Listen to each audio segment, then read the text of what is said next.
In today's Razorback Daily, Arkansas advances. The Razorbacks take down UCLA and now face a rematch with LSU. It's Wednesday, June 18th, 2025. I'm Quinn Grovey alongside my man Matt Zimmerman, and you're listening to the Razorback Daily.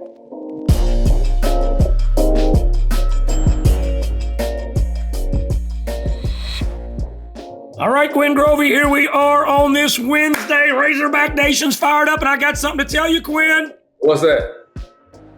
Well, we're moving on up to the east side to a deluxe apartment in the sky.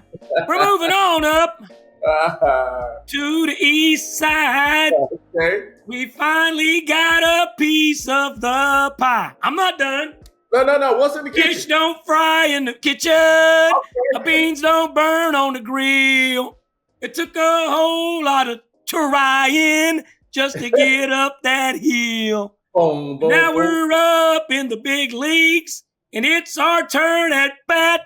As long as we live, it's you and me, baby. There ain't nothing wrong with that because we're moving on up. Yay! Yeah, I love it. I haven't got to sing that in a minute. Remember when I used to sing that all the time, Quinn? Man. A lot of fun singing that song, man, because good things are happening when we're singing that song, and you don't mind. I mean, you sing to the top of your lungs. I mean, you don't care. You ain't worried about how you sound. I mean, you just like, it's just the effort and what you do is really good. But you actually sounded pretty good, so I'm gonna have to give you credit on that. You look good, Z. Murray State, boom, we sent them home. UCLA, we sent them home even easier. Boom. Yep. On the other side, Arizona, been gone. Boom. Oregon State, a team that's won 2 natties. One of the last remaining national seeds. Gone. 4 left. The Razorbacks are in the Final Four. Quinn, you were there. Oh. Tara was there. Our man LJ from Hogs Plus. Hey, here we go, Z. My guy, LJ. There's L-Dog goes to Ball State University, and here's here working with us. I like it. Muncie, Indiana. LJ, what do you think about these Razorbacks trying to win a natty? Hey, it was an impressive win. I loved the way that we pitched today. I loved that we hit. It was about time the bats got hot. And, they came out, got business done, and I'm excited for tomorrow. It's exciting to move on, and, we're sitting here, me and Q, looking out onto the field here at Charles Schwab. No better place to be. Yeah, absolutely. Now, LJ, first inning, I got a little worried, but when they tried to steal, I'm a big fan of LSU. UCLA and how they kind of did some things. And, this trying to steal home. I know some people on social media were saying, hey, good call. I thought it was ridiculous. But when we scored and we hit the homer right field, I kind of thought right then UCLA is not going to win this game. What was you thinking when it was 2-0 early, first inning? Were you like, they're not winning? Or do you still have that reserved pessimism? No, I felt confident, Z. I felt confident, especially, when they had those bases loaded. I was looking forward and just watching Root, watching him settle down and take control on the mound. And he did that. He did a great job calming everyone down. And, man, that steal for home. I was up there in the press box watching the top of the first, and man, that caught me off guard, and he took the bat out of their hands. It was a bold but aggressive move. I think UCLA knew they had to be aggressive if they wanted to come out here and beat the Hogs, and they tried to be, and they were unable to do so. Fell a little short, and the Hogs took advantage. V looked great out there, really showing why he's a finalist for the Golden Spikes. So Hogs look good, and a lot of momentum going into tomorrow. Absolutely. Well, I love it. Well, Quinn, how was the crowd on this night? Was it seemed a little bit more reduced? Yeah, maybe there was more there than Murray State. Compare it to Murray State. Compare it to Saturday. Talk about the atmosphere. No, it was a lot more lighter. There's no doubt about it. I mean, there were seats available. The people here right now are like, you don't want to say diehard because you got fans that are diehard that just can't get here. But these are people that just say, look, we're committed. I mean, they're excited about being here. And so very cool to see. But definitely a lot. I don't even say a lot, but it was less than what we've seen over the last couple of days. Yeah. But Looked like there was more empties. Yeah. But the fans that were here were excited about being here. I mean, very excited about cheering the Razorbacks on. Yeah. And I mean, these are the folks that are just. I mean, they're so excited about Razorback baseball. And look, a lot of people just can't afford to be here all the time. A lot of these people are retired or very wealthy, or they don't have to go to work. I mean, there's a lot of people that Everybody don't have that. Everybody doesn't have that luxury, Z. And you know, all of our fans are just hoping that they get an opportunity to come back for the championship series. That's the biggest thing that I know. I mean, I've texted a lot of people that I met here over the first couple of days that said, just please hold it down so we can get back. The College World Series is very, very expensive. And I mean, it's a commitment for a family. The hotels are just too much. Oh man, they get you, man. I mean, it's like, they take you behind the woodshed. I mean, it's bad. The NCAA needs to try to work with Omaha on that a little bit. I mean, really? There's a lot of places that could have the College World Series.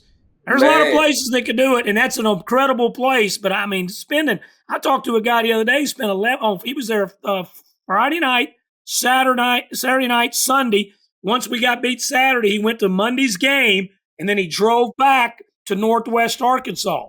And he was in one of the hotels downtown, and he spent $1,000 a night. It was like $8 something, and with his taxes and the fees on it, he said it was over $1,000.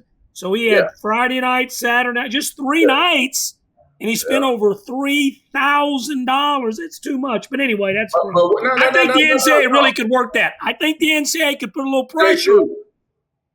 You're right, Z. You're right. I mean, because when you look at that, I'll tell you, man, like when you book a reservation, they're going to take that money.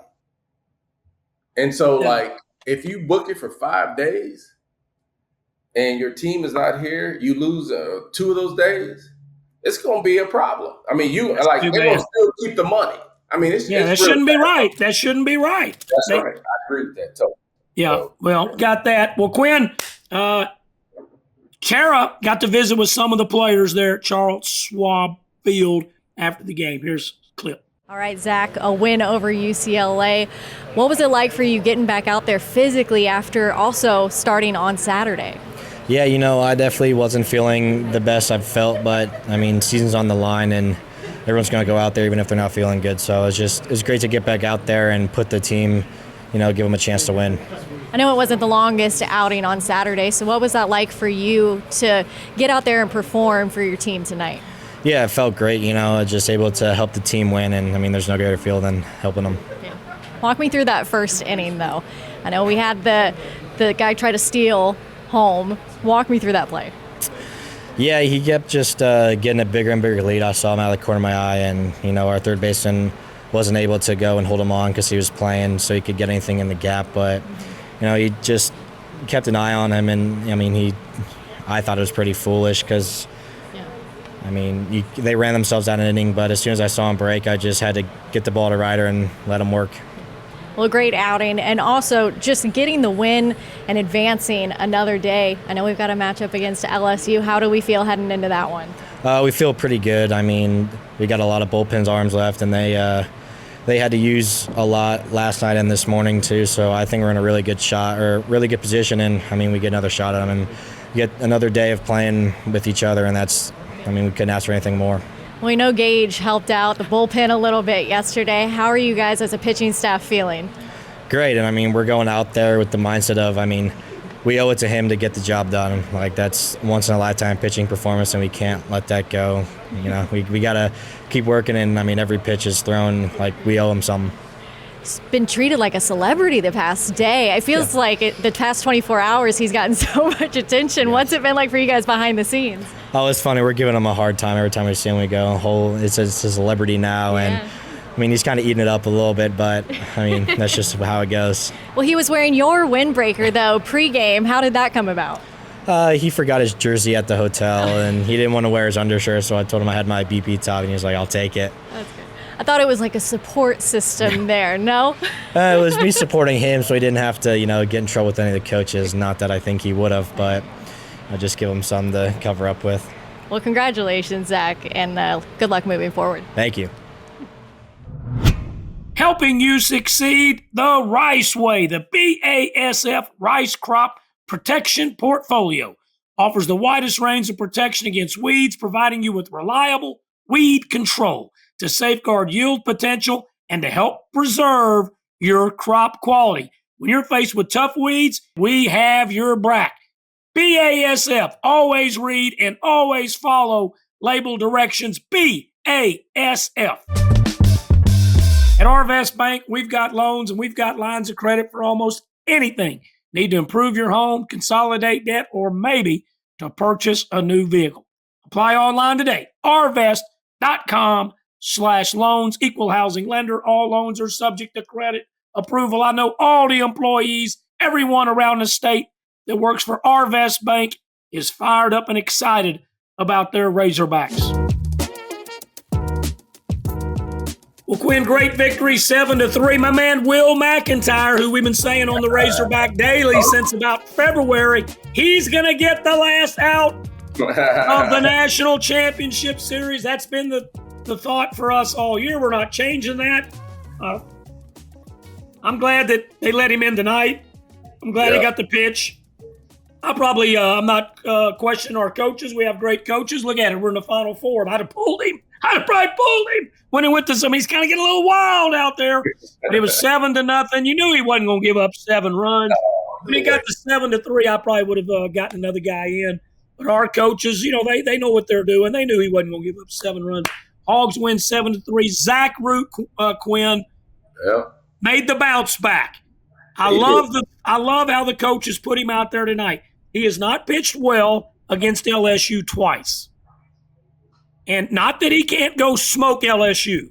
And heck, we may see him. We may see him on Thursday. He might come out and pitch some Thursday.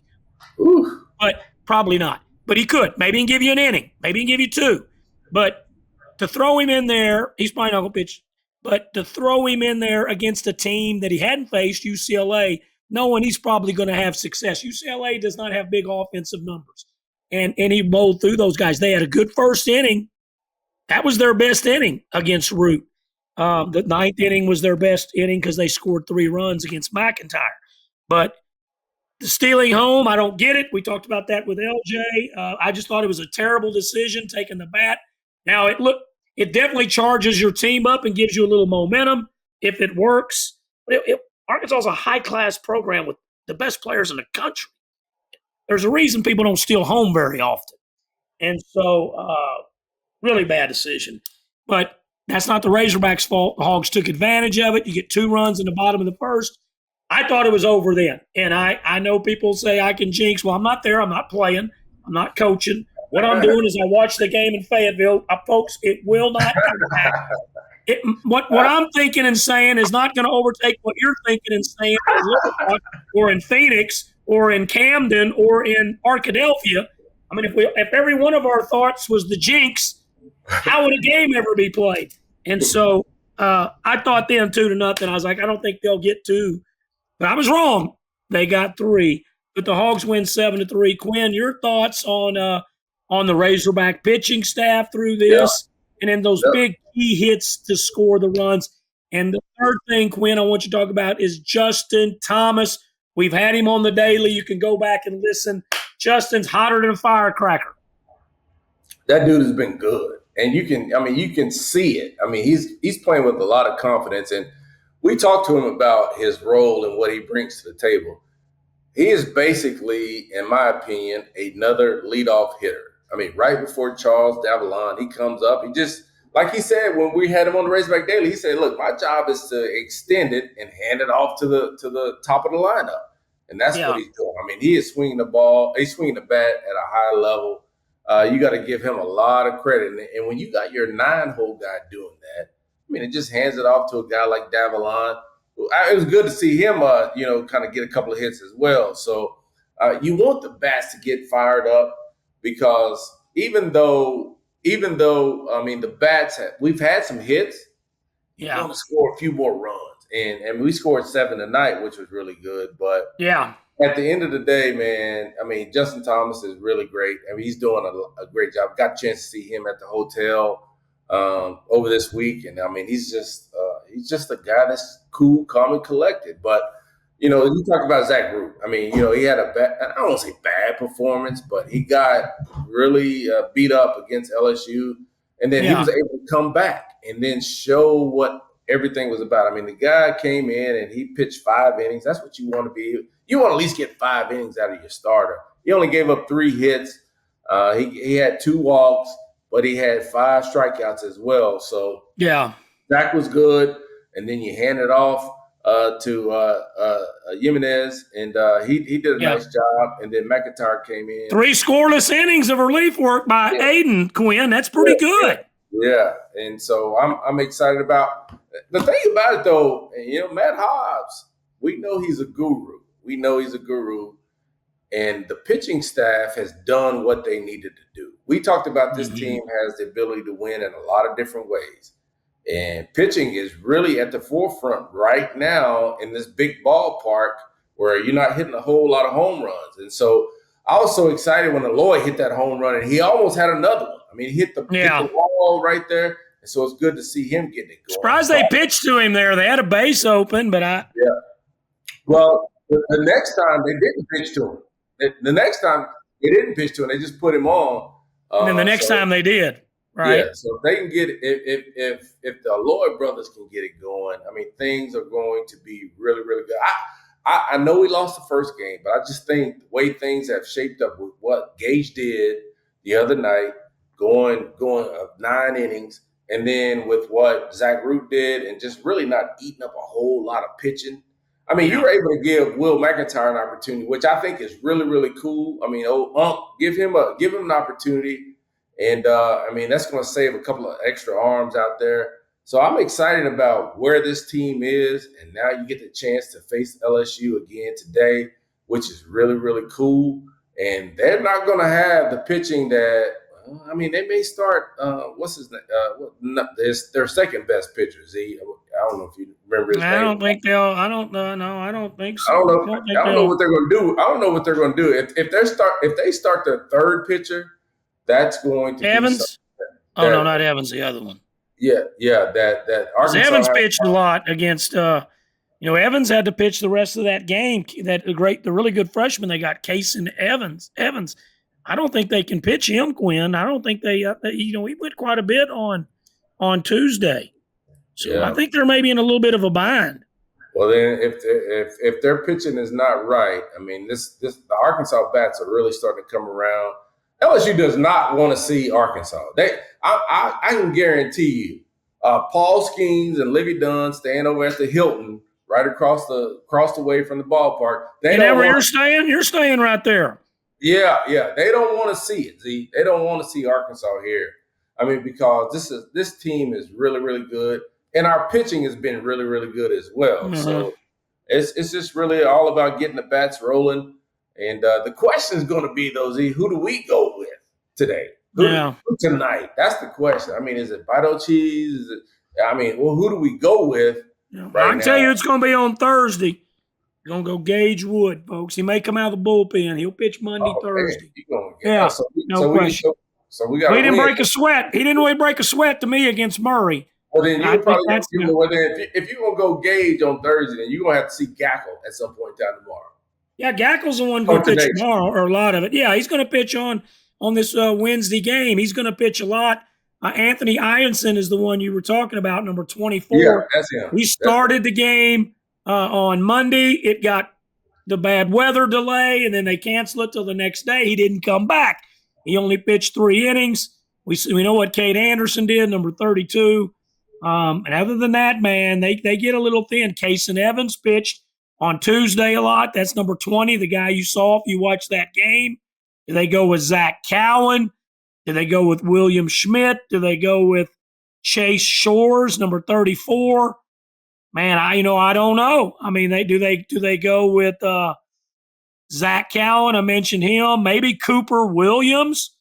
He's appeared in 21 games, but these are some guys that don't have a ton of innings. Some of them got a lot of appearances.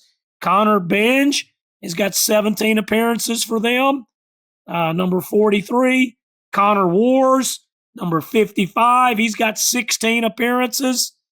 DJ Primo, Primax, number 41. He's got 22 appearances. They're going to have to pitch some of those guys.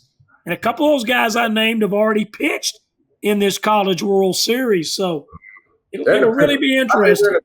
They're in a pickle pitching, and I think it plays into our hand. Now, I'd much rather have to play LSU and beat them one time. I'd rather play them last night and beat them and get them out of here, but we can still beat them 2 times. Absolutely. Well, we got the momentum now, and they've beat us 3 out of 4. We will be extremely motivated. This is not a team. This isn't Vanderbilt who we swept on their floor, on their field. It's not Texas who we swept at our field. This is a team that's beat us 3 times out of 4 times. They will have undivided attention and motivation. If you can't get up for a team that's beat you 3 out of 4, then we don't deserve to go anyway. So our guys are going to be super dialed in. Don't you think, Quinn? Extremely motivated to pay these guys back. Man, absolutely. And again, they don't have to face their best pitchers. And our baseball hitters, our hitters will be ready to go. I think LSU's in a bad spot considering their pitchers are been depleted at some point in time. But I still think you're going to see 24, like you talked about. We'll have to see how he's going to come in and whether or not he's going to be that guy. You're going to see one of those guys, if not tonight, tomorrow for sure. But all we got to do is find a way to get a win. The pucker factor goes skyrocketing for LSU. Yeah. We saw how LSU looked against, again, always go back to what Little Rock did to them. I mean, they had them scared to death. And right now, LSU is in the catbird seat. But if we can take care of them today, and then we get them tomorrow, and a 1-game winner goes on, oh man, I like our chances. So I feel good about what Arkansas is doing at this point in time. I think the bats are starting to. I think Arkansas is starting to get comfortable here in Omaha, and we know we have a long pitching staff as well. And so I feel good about it, man. I think we're in a good spot. Yeah, absolutely. Quinn, how about my man Will McIntyre grounding that little ball that was full swing but ended up like a bunt? What about that throw to first base? Well, I mean, it was good to see old Will out there getting it done. I wanted him to get that guy out so bad, but when he threw it, it made me chuckle when he threw that. Man, I was a little. I started getting a little nervous. You're right. You said it earlier. We know Will was not going to give up all those runs, but I think that was a great opportunity to get Will in. And I think Dave did a nice job of getting Kendall Diggs in as well. Those are your 2 absolutely. And so absolutely. To see them out there being able to play the College World Series, those are memories you'll never be able to take away from those student athletes. I think that's a big thing. And so it's good to be able to have them in there, do that. And now it's time to get serious. It's time to get really, really serious. You got LSU again tonight. Let's go ahead and knock those jokers out and then make it a 1-game series. And I'm going with the Razorbacks. I'm going with the Razorbacks. And so I'm excited about it. And hopefully we can pull it off 2 days in a row. Yeah, absolutely. And Hogs will look to get that one right here today on this Wednesday. We always appreciate you listening to the Daily. Folks, Hogs are 4 wins away from the national championship. Would be the first in school history. Would be the first in anything other than track since 1994. Razorback basketball. That's what we're all hoping for. It's within our grasp. But we got to get by the LSU Tigers first. Well, all right, Z and Terrors, we get ready to wrap up this edition of the Razorback Daily. Z, I got to tell you, man, fans are all over Omaha. And, man, I got a chance to go by the team hotel. And I walked over to a table, and there were 3 ladies there. And they know more about sports than most people. I mean, they had me over there. We were talking about a lot of stuff. And, right. Okay. And they're from Arkansas. They came in and boy, they were breaking it down. I mean, like looking at me like seriously in the face, just like, I mean, talking to me like Oh man, I mean, we talk football, we talk baseball, we talk all things Razorback sports. Where are they from? Do you know? But I don't know exactly where they're from, but their names were Jenny Lagun, Cindy Osmond, and Julie Bridgeforth. Okay. Those two ladies, I'm gonna tell you right now, we need to find a way to get them on the daily because bring them on. Man, they will break it down for you. I mean, we can have them talking about a lot of different things. We talk about a lot of different sports, but that was just, to me, that was like really the one table that I could go to and like get the whole feel of what the state of Arkansas was feeling. They gave me every emotion that they had about not only baseball, but every sport. Did they ask about Coach Z? They did not ask about Coach Z, but they said, wait, here's the deal. Here's the deal. They didn't say that, but they did it in a roundabout way because they said they listened to us every single day. Wow, that's great. Every morning. We need people like that. Yeah, we need people like that. Listen to it. So they asked about you in a roundabout way. I just happened to be there. I know you're going to be here at some point in time. And for sure. We'll connect with them. But, man, that's the thing about it. I've been here in Omaha. Every place I've been, they talk about the Razorback Day. And so I think it's cool. I don't know 4 years ago if we knew that people were going to be talking about it and waking up with us every single morning. But it's a cool experience to really understand that people, they love the Hogs and they love how we're delivering the information. Yeah, I love that. You're right. February 1st, 2021. It's incredible how long we've been able to make it. And, you know, for the folks that listen every day, you're awesome. We have people that listen once every couple of weeks. Some people listen once a week, whatever. But we have that core group that's always talking to me and you that listen every day, man. We love acknowledging y'all, and it's very important. And it's great for the Razorbacks because all we're doing is pumping up the Razorbacks and everyone feeling good. And we suffer just like you do when we have a tough loss. But the Razorbacks are always everyone's love and everyone's inspiration and everyone's hopes for the future, the hopes and the dreams. And, man, this is it right here. The Hogs are 4 wins away, and we're going to enjoy the heck out of this through the rest of this ride. Yeah, well, it's going to be great. And Jenny, Cindy, and Julie, thank y'all for listening to the Razorback Daily. And I can't leave my guy out, Todd Ty. He's a guy who watches on Hogs Plus every single day as well. And so we love the listeners and what they bring to the table and listen to me and Z every single day as we talk about Razorback athletics, which we both love so much. Well, all right, Z and Tara, that's how we'll wrap up this edition of the Razorback Daily, a Sports Story production. I'm Queen Grovey alongside my man, Matt Zimmerman. We'll talk tomorrow.